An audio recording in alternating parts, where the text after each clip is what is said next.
What's up, guys? It's your boy Java Monkey J, and today we're talking about Meta Warlock in Season of Discovery. This is going to be a Phase 1 guide on Metamorphosis Warlock. I'm going to talk about the current state of Meta Warlock. I'm going to talk about the runes that you need to do meta, the talents, and what kind of gear you're going to need to successfully pull off the Meta Warlock. I'm currently the number 2 ranked Meta Warlock with legitimate tanking logs, so hopefully I can teach you guys what I know about meta. For Warlock in general, there's a lot of guides out there right now, but not all of them are complete. I'm going to be hopefully remedying this over the next couple days, giving you guys today a meta build, tomorrow a destro build, and even an AF build the next day to prepare for Phase 2. So play Warlock, you like Season of Discovery, check out some of my other videos, like and subscribe because it helps me out a freaking ton. All right, with all that out of the way, let's get into it. Metamorphosis Warlock, Phase 1, Season of Discovery, and let's go ahead and start with runes.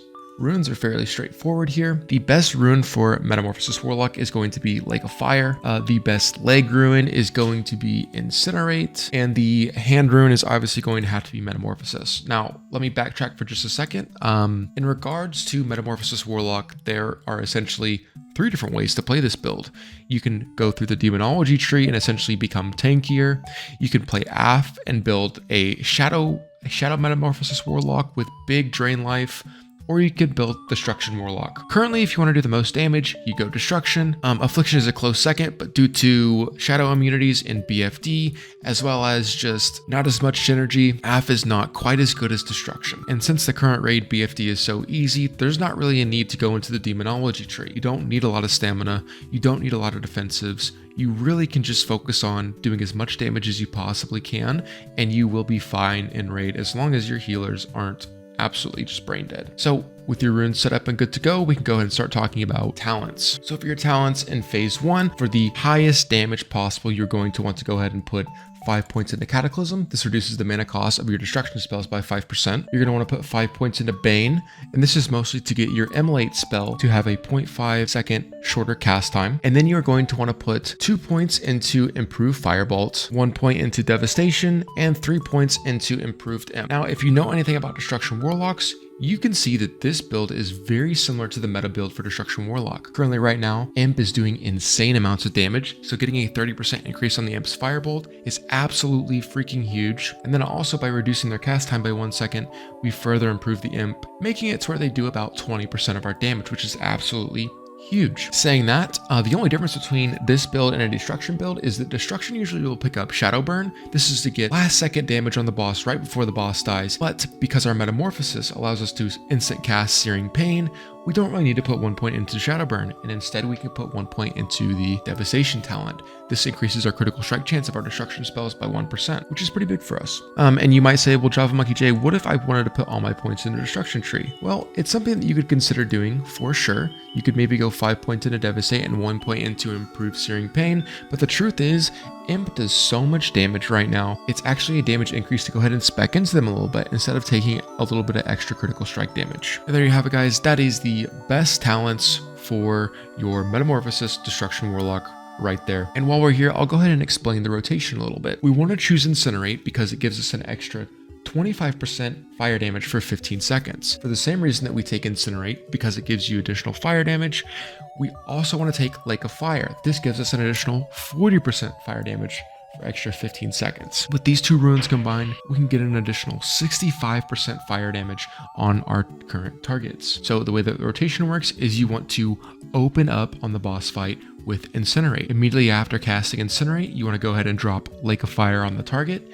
This gets your 65% damage increase on target as quickly as possible, and that is when you want to go ahead and apply your Immolate. Usually if you were playing a Destruction build, this is the moment that you would cast Chaos Bolt, but since we don't have Chaos Bolt, we don't have to worry about that. So after Incinerate and Lake of Fire, you want to cast Immolate, and then after casting Immolate, you can either keep spamming Incinerate if you don't have aggro on the boss, or if you have aggro on the boss, you can go ahead and start spamming Searing Pain. And then from there, the rotation is very, very simple. You will recast Incinerate to maintain your 25% damage buff, and you will cast Lake of Fire to maintain your 40% damage buff so that you always have 65% damage increase on the target at all times. You also want to make sure that you're keeping up your immolate ability, and then in between, either casting Incinerate if you're not getting hit by the boss, or casting Searing Pain if you're main tanking. All the while, you want to make sure that you're auto-attacking the boss so that you can get additional damage in between Searing Pains. And if you follow this rotation, you will pretty much get a 99 on every single boss, so long as that you have decent gear, which we will talk about right now. Straight up, to make it really easy for you guys, if you're looking for your best in slot gear, here it is. Now you will notice that this gear build looks very, very similar to a Destruction Warlock, and well, that's because it's the exact same gear you need for a Destruction Warlock, except for maybe the staff that you'd want to use on a Destruction Warlock. You can still use the staff as demo, but I think it might be slightly better if you use dagger so that you can get melee weaving damage in between casts. Saying that, let's go ahead and get into the best in slot gear here. Now, the gearing methodology behind this is the same for destruction.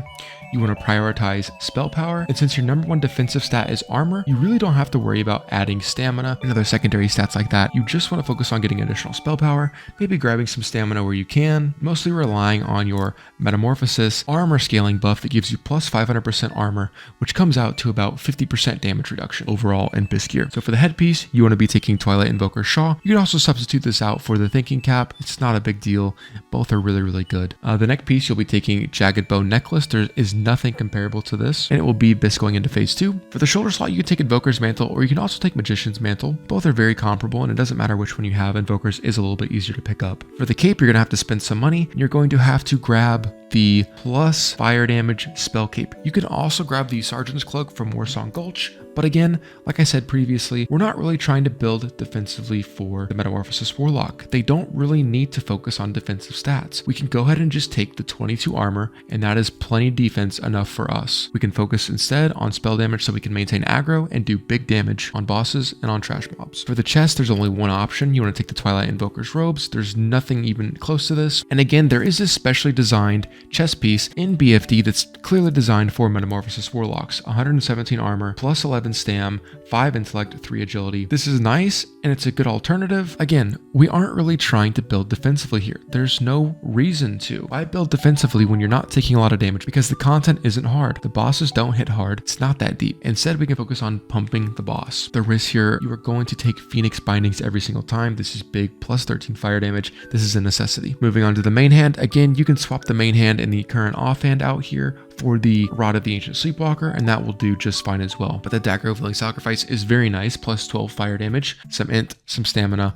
and then you have the Tomb of the Cavern Lore. This is just plus 7 damage with some stamina. You can change that out for a green wand that will give you a little bit extra fire damage, but it doesn't really super matter here. Honorable mention for the dagger, you can also grab the Sun-Touched Crescent. This is also a very good dagger for you to be using. However, you are missing out on a little bit of spell power by running this over the Dagger of Willing Sacrifice. Moving on, for gloves, you want to be taking the plus 11 fire damage gloves. You can also substitute this out for black fingerless gloves if you're lucky enough to get these to drop. These are also a very good choice, and it will give you a little bit of extra intellect, a little bit extra stamina. Pretty nice choice here. The next item you're going to take is the durable belt of Fiery Wrath. This is a plus 11 fire damage to belt. You can also substitute this out for Invoker's Cord if the plus 11 fire damage belt is a little bit too expensive, which I think last time I checked in the auction house for us, it was 20 gold on Crusader Strike, but the Invoker's Cord is less than a gold itself, so easily can substitute this out, and it's not really that big of a deal. Moving on to pants, you want to go ahead and grab the Soul Leech pants. These are by far best in slot. Plus 11 magic, plus 8 int, plus 6 spirit, plus 7 stamina. These are absolutely big. You can also grab the Watcher's Leggings of Fiery Wrath. This gives you plus 16 fire damage, but I kind of like how large the base stats are on the Soul Leech pants. The int is really nice, and with this configuration in general, it makes it to where you don't have to life tap pretty much at all in any single fight, as long as your team is very good. Moving on to boots, Extra Planar Spider Silk boots are by far the best. It gives you 1% hit. That is absolutely huge. 5 int, 5 stam, 6 spirit, and you get plus 7 to magical spells on these as well. So very big boots, go with these, get tailoring. These are definitely the best boots that you can pick. Moving on to rings, we have the Signet of the Twilight Lord, plus 7 magical damage, very big ring. And the other ring is the Lore Keeper's Ring, which comes from Warsong Gulch, plus 5 spell damage, plus 2 stam, very, very good. And next we have the trinkets. You're going to want to run the Invoker's Void Pearl by far. It's pretty much best for almost everyone, just because there's not a lot of trinkets in the game at level 25 yet. And even at 42, this will be your best in slot. Next, you want to grab the Rune of Perfection. This is also from a Warsong Gulch Squelch Reputation grind, decreases magical resistance of your spell targets by 10%, really big. And last but not least, we have the wand. This is going to be the best wand for you, the Phoenix Ignition Wand. It's going to give you +5 intellect, increase your mana pool a little bit, really good.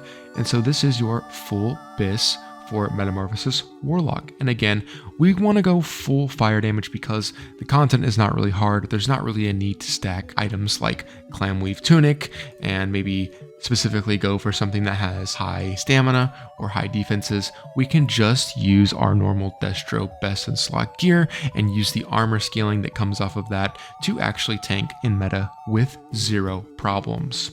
And the last thing we'll go ahead and talk about is we'll talk about buffs for just a second here. So for buffs, you're going to want Demon Armor. It's the highest armor value buff that you can get. You want Boon of the Black Fathom, obviously, Rallying Cry of the Dragon Slayer, and the Dark Moon Fair buff. For your food, you're going to want Heavy Croc Stew if you need a bit more stam. If not, you can get away with smoked sage fish, I think it's called. It's not listed on here on this website for some reason, but it is something that you can go with to get some MP5 and increase your damage overall. Also, this website doesn't have the weapon oil. You want the Black Fathom weapon oil as well here for your main hand weapon. As far as elixirs go, for specifically meta, you're going to want to run all the normal tank elixirs. You're going to want Elixir of Ogre Strength, you're going to want Lesser Agility, you're going to want Troll's Blood, and you're going to want Elixir of Defense. This is all to increase your melee attack weavings, as well as increasing your parry chance, increasing your health regeneration, and increasing your armor. You're also going to want to run Elixir of Firepower, which is going to help you do extra damage with all of your fire-oriented spells. And that's it, guys.